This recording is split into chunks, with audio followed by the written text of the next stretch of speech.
Hi, everyone. My name is Nicole Willett. I own Breaking Even Communications, which is an online marketing company. We have offices in Bar Harbor, Maine, as well as Potsdam, New York. We obviously serve clients remotely as well, but those are kind of where our two home bases are. And in addition to kind of client service marketing work, we also do a fair bit of workshops. And a workshop that I've done 4 times in the last almost 3 months is this short video workshop. What do I mean by short videos? I mean vertically filmed videos that are between 3 and 60 seconds long that are meant to be posted on social media websites. Now, you might be asking yourself, why short videos? First of all, short videos are able to be published a variety of places online: Pinterest, YouTube Shorts, TikTok, Instagram, and Facebook, both stories and reels, Reddit, Google Business, and now LinkedIn is actually testing a short form video feed. LinkedIn was the last holdout, and it sounds like they won't be for much longer. The main reason, though, that we want to make short videos is that the algorithms prefer them. So not only are these videos more likely to be shown than other types of content, they are also more likely to be shown to non-followers. So on this slide, I took a screenshot of some stat software for one of our client accounts, and they post typical posts. They also post reels. And what you'll notice is the posts are almost exclusively seen by their followers. I think there's a little tiny dark blue line next to that light blue line, but 99% of people of those seeing posts are followers of that account. Now, with Reels, which is the short videos, you'll see that not only are followers more likely to see the content, that follower bar is bigger, but also non followers are seeing this content as well. And we definitely see this across multiple client accounts. So if the algorithm wants it, the algorithm's going to push it out, which means that all the work you're doing marketing is more likely to be seen by other people and more likely to be seen by strangers who may become your customers, which is great. Now, if you run ads, video tends to be less expensive in terms of a type of content to run an ad to than, say, still photos or something else. Videos also are a small ask for the viewer. I don't know about you, but I might not watch a 2 hour or even a 10-minute documentary about something, but I'll watch a 60-second video about just about anything. Videos can be made accessible in a way that is difficult for other types of content. For example, we can turn on things like captions. And some platforms like YouTube are experimenting with multilingual content. People see video as real and authentic storytelling. It's immersive. We see the person's face, that kind of thing. And really it's about supply and demand. Whenever I'm giving this workshop, whatever time of day, I ask them these two questions: how many of you watched an online video today before coming here? And typically, some percentage of the room, like a third or half the room, raises their hand.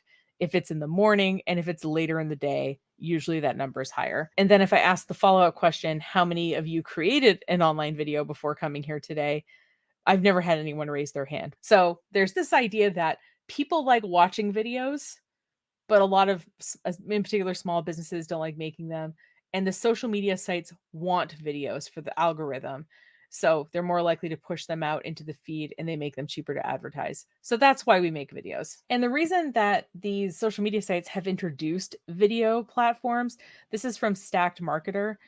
Before introducing Reels in 2019, the average time spent on Instagram was 15 minutes, but now in 2024, it's 33 minutes because people are watching reels. So that's why we care about making short videos for our clients as a mix in their marketing content, because that content's more likely to be seen. Now, I think a lot of people get hung up on equipment. So let's talk about that for a second. Your smartphone records pretty high quality video, especially for the purposes we're using this for, which is social media. And you probably want to use some kind of editing software to add a little bit of polish to it, in particular if you're a business. For this workshop, we have chosen CapCut.com. First of all, the free version of it is quite good. It has a fair bit of features. Secondly, if we use CapCut.com, it's web-based, which means it doesn't matter whether you're on a Mac or a PC, you can still use it. And there is an app version. So if someone didn't have a computer, I could also show them how to use the similar features on their phone as well. So that's why we picked this software. You can pick whatever software that you want. Now, let's say you felt like buying something. The two things I would recommend are some kind of smartphone tripod or some kind of adapter for your existing tripod that lets you mount your smartphone to it, and some kind of Bluetooth microphone. That'll up your video game a fair bit. That tripod will allow you to adjust the height, the angle of your shots. And in particular, this is helpful if you're filming yourself. And then I would get some kind of Bluetooth microphone.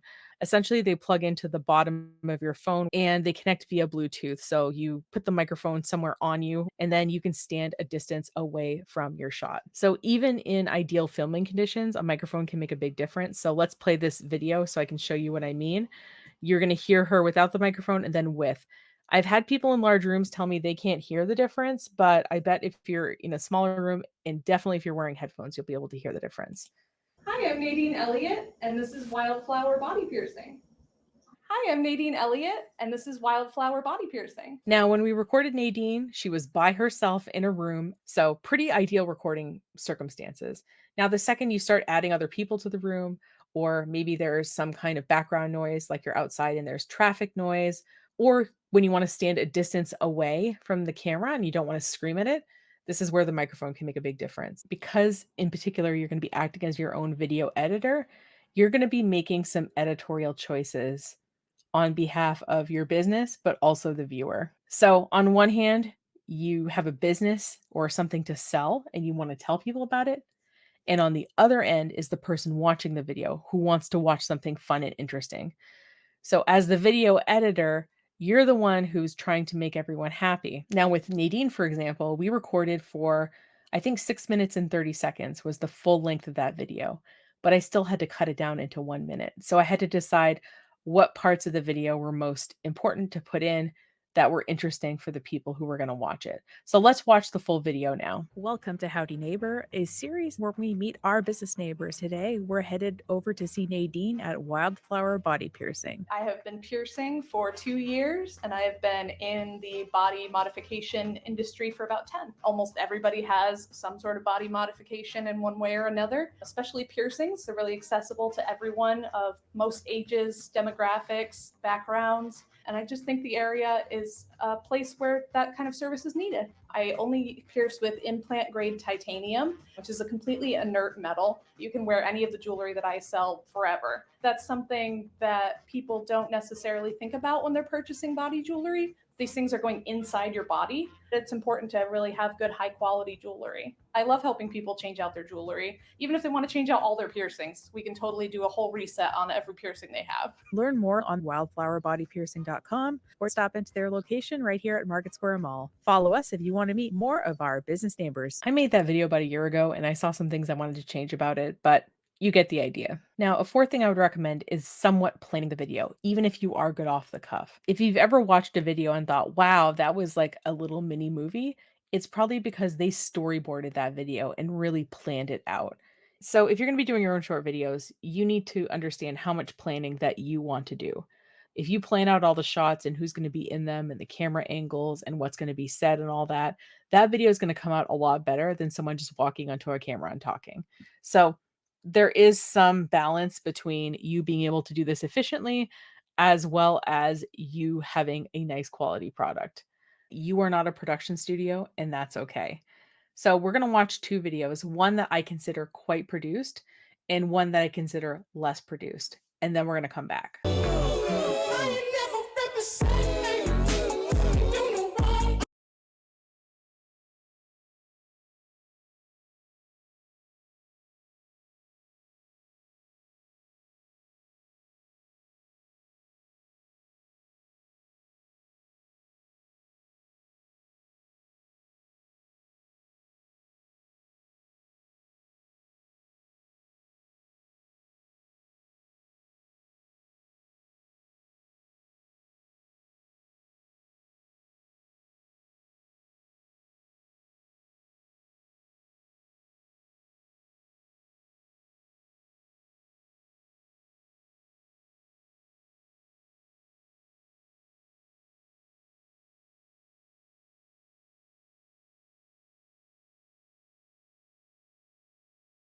You're still using a loofah, I'm gonna tell you why you need to switch to something else. The loofah gives you nice bubbles and all, but when it comes time to rinse it out, it takes forever and you can never get all that junk out. I can only imagine what's breeding in there. You need to switch to the African net sponge. There are so many benefits to the African net sponge, but my personal favorite is the fact that it's so hygienic. And it's hygienic because it's made of a loose mesh material, which allows everything rinse out and drain right out. So you don't have to worry about all that junk sitting in your sponge. Now, the beautiful thing about the African net sponge is that it also comes in so many beautiful colors. There's a color for every bathroom style, there's a color for every personality. Now, what I typically do in the workshop is we watch the produced video again, and I have people count how many times the camera angle changes, the lighting changes, the subject changes of the video. And in that, I counted over 50 times in a 57-second video. And so what I point out to people is them doing 57 clips for one video probably feels like a lot. So after we do that, I ask them how much time it would take them to make a production style video like the drink one. And they usually say, oh, at least a day.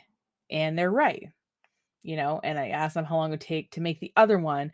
And sometimes they say something like 5 minutes. And I'm like, well, there's like 5 or 6 camera angles in there and she's doing a voiceover. So I'm guessing this video probably took a couple of hours maybe to make. But the question is, if one video takes 8 hours or more and the other takes two, is the produced video 4 times as nice as the less produced video? And usually the conclusion people come to is no, it's not. They're just different styles of video. So I go over this because I want them to know that the video that they're going to make is probably going to look more like that second one. And that's okay. It doesn't mean it is a lot worse than the other one, but it is an amount of work that a DIY person could expect themselves to be able to do. We can set the expectation that while your video is going to be more casual, it doesn't mean that it's going to be necessarily less effective or less interesting for the viewer. I've had people in the workshop say that they thought the second one was more interesting because they felt like they learned something. So, this is kind of a very short format of sort of media literacy so that as someone is scrolling through their feed and they see a video like this, they understand the work that goes into it and they understand what they can realistically expect if they're going to go out with their smartphone for a couple of hours and film stuff versus having a production team put together a video. A very quick tip that I'm going to say here, but that I think is important is if you are filming someone who is not a part of your business, you need to get a media release from them. So you can customize one that you find on the internet and keep it printed out on your counter and have people sign it when you're about to film them. You can do them electronically. I don't care how you do them, just keep track of it. There's a variety of reasons that people can't or don't want to be filmed. Because I've learned what some of them were, I'll share them with you now. One business I was doing photography for, and one of their staff members has a religious belief around cameras. She was fine with having her hands photographed. She just did not want her face or, in particular, her eyes photographed in any way. Another time, I was working at the newspaper, and one of our reporters had done a photo slideshow of a bunch of kids at field day. Now, most schools do media releases with their students as part of their school registrations, but I got a phone call from somebody, and one of the students was in a pretty crazy custody battle. So I took all of the students' pictures out of the online photo gallery. So there are reasons that people do not want to be photographed. And if they say no, it's none of your business why. Also, don't make your staff go on photo or video if they don't want to. They're allowed to say no. It's not really a part of their job. They were not hired as an actor. So enjoy consent when it comes to being in videos because I think that's really important. Now, I want to talk to you about B roll. So, B roll is extra footage that can add interest or context to the video. Maybe it can even just cover up a part where you messed up. And ideally, you're going to take these from different angles and perspectives, and you're going to have a folder, a B roll that you can use when you're editing your content. I got these ideas from this blog, which I will link. So you might want some shots panning the outside or inside of your business from different angles. So if you refer to how your ice cream window gets really busy in the summer, having a panned shot of the ice cream window might be helpful to have. Another idea that kind of adds movement and involves people is some kind of follow shot. So maybe you are following a waitress into the kitchen or following somebody who's going into the stock room. You can also get footage of your customer and staff interaction. Remember, get that consent before you do it. So maybe they're checking out or paying for their purchase and you just get a brief 5 to 10 seconds of them having an interaction. Another idea is footage of just staff interacting. So maybe you have a planning meeting every morning, or maybe when they get ready to open, they're doing a variety of activities and talking to each other. So getting some footage of that might be really fun to work with. Typical activities, filming someone restocking a shelf, packing an order, that kind of thing. Any kind of time lapse video is interesting. You don't necessarily have to get consent for that one because since it is time lapse and you're not seeing anybody in particular, it's just going to be a blur. You could, for example, take a view of the front porch throughout the day so that you can film the lunch rush. And then if you want to get out of your business, you can get location shots of the area, the welcome to town sign, the main street that you're on, that kind of thing. You're never going to be mad that you have too much footage to work with at all. And like I said, you can take this content and you can put it in a folder so that when you're editing a group of videos, you have these little clips to work with to maybe make the video more interesting or to cover up a part where you messed up. So majority of videos you're probably going to end up producing are you talking to camera or you narrating over a series of photos or maybe an action video because it does give people that sort of personal interaction. But you might wonder, like, what am I supposed to talk about? So here are some ideas for content. Number one, behind the scenes. So for example, let's say that you own a coffee shop and every morning you grind 25 pounds of coffee, and that's just really boring to you. But to me, who doesn't do that every morning, I have questions. Like, is all of that for hot coffee or does some of that for iced coffee too? Do you grind it all at once? Are you going to go through all that in one day? Like I said, I have a lot of questions. I could probably make 3 to 4 videos about it, just answering those questions that I have. Another kind of video you can make is a how-to video. So a lot of times people do not know how to optimally use the product or service they just bought from you. Maybe there's a secondary use, something like that. Show them how you would do it. Number 3, address objections. So we can pretend that people have absolutely no objections to buying our products, or we can be realistic and say, okay, what are the reasons that someone wouldn't buy my product or would hesitate to buy my product? And just address them. You can talk to staff and customers. You can talk about news related to your industry. You keep up with what's going on in your industry, but other people don't. Like I told you about those LinkedIn vertical videos being tested. I'm guessing maybe you didn't know about that. Showing and telling. So show, hey, you have this machine that does this cool thing and tell us about it because we don't have one of those. You can take part in online video trends. There's tons of them going around at any moment. I'll show you an example in a second. You can talk about related history. Like you have a hardware store. When did the first hardware store open in the United States? What did they sell? How has that changed what they used to sell versus what hardware stores sell now? You can tell a whole story related to hardware stores that puts your hardware store in the story. And obviously, you can tie in with your community. So, like I did with interviewing Nadine at Wildflower Body Piercing, she is literally my business next door neighbor. Well, she's 2 doors down, but you get the idea. Talking about other businesses, people, events, things going on in your community makes people from your community want to follow your page as well. Now let's talk about video trends. So there's any number of video trends going on at any given moment. If you will hop on the trend while it's still going up, that's a good way for you to get some additional views. But even if you take part in the trend a little bit later, it kind of shows that your business is fun and kind of connected to the rest of the internet. So let's talk about just one of these trends, Mercedes. So the original video of this it's a woman, I think she's Russian, and she is showing off this Mercedes car in a sort of ASMR way. Let me just play you the video to show you what I mean. Mercedes.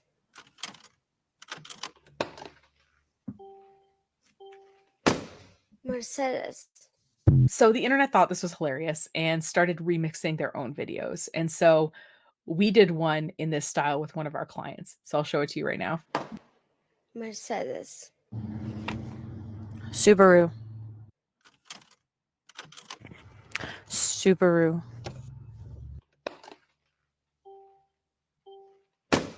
Mercedes.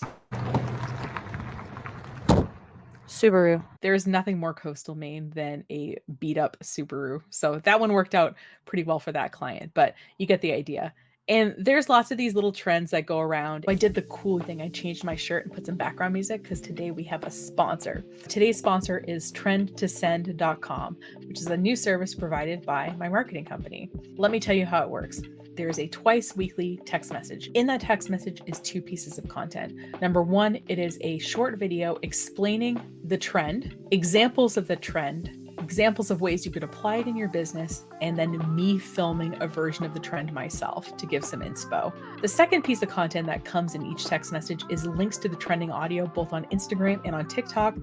This way, you can grab the trending audio and associate it with your video. On the Trend to Send website, there is additional content like how to edit the videos and how to post them to the different social platforms so that basically, if you have the text message and the Trend to Send website, you will be able to jump on that particular video trend. So we've been beta testing this for about a month, and actually one of our beta testers went and purchased it the other day. And I was like, Jen, what are you doing? She's like, I just think this is so valuable and useful for my business that I wanted to pay for it. My goal is to give you as much value as we can for $49 a month. So if you get a text message and you're not quite sure how to apply the trend, let us know and we can help get you unstuck.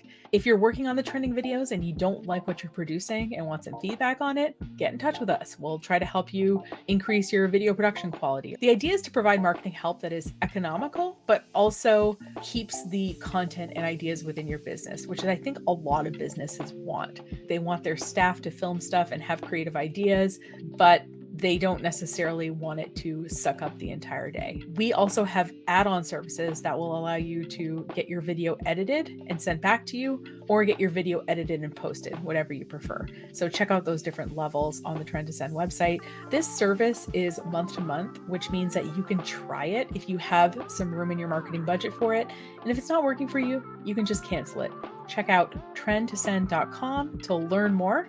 All right, back to the video. And I guess the final thing I want to share with you is how to fix something when you've messed up.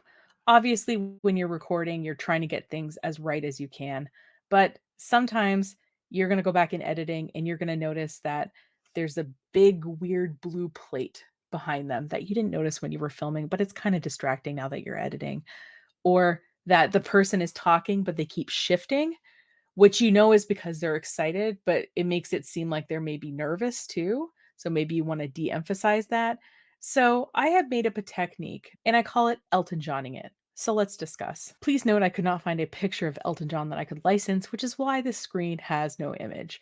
But Elton Johning it is essentially distracting with dazzle. You notice how we never talk about how Elton John is aging, and it's because he's always wearing these cool outfits or otherwise distract from things like wrinkles or weight changes or anything else that people would comment on because they suck. So, what can we do to Elton John a video away from awkwardness or boringness we can't get rid of? First of all, there are filters. So, I filmed a video of one of our clients. He was really nervous, but he wanted to try it. So, we did it. But I got back and the video was really dark. Thankfully, it was a Halloween themed party. So, I was able to just throw a Halloween filter over it. And then it was like the darkness was on purpose. GIFs can sometimes cover things up or add some interest. So let's say that someone makes a little face or something like that in the middle of when you're filming, but the rest of the video is fine. Maybe you can throw an animated GIF on the screen that goes with what they were saying. Is there a weird hum in the background that you're hearing it now that you have headphones on, but you didn't catch it in the moment and you can't quite get rid of it entirely without muting the person? Put on some background music.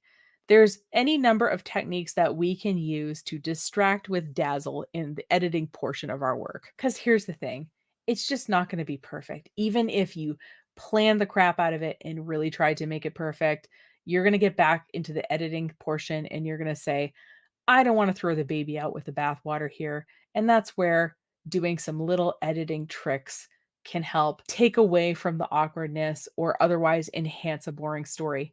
That's the beauty of editing, is being able to do stuff like that. So that's all I've got for today in terms of content. Hopefully though, if you've been making videos for a while, you have maybe some new ideas, or if you haven't started making videos yet, you feel a little less daunted with the process. But if you want this as a full workshop for your team or your group, feel free to reach out. But hopefully these tips also can stand on their own with making your online videos better. Have a great rest of your day and see you in the next video. Take care.